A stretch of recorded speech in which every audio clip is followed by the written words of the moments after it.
नाही खात आणि काकींचं बघणे ही म्हैस, हो ही म्हैस झालेल्या अपमानाचा चूड आणि बदला घ्यावा. होय आणि तो कोणत्याच रस्त्यात झंझा बनाचा सोड घ्यावा.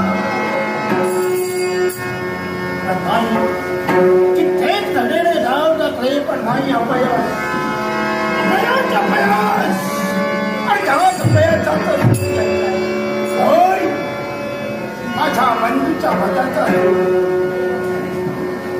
आणि याच्यासाठी असं करत असताना एक दिवस नारद मुनींची पावलं आमच्या पाचा बोलण्याच्या ठिकाणी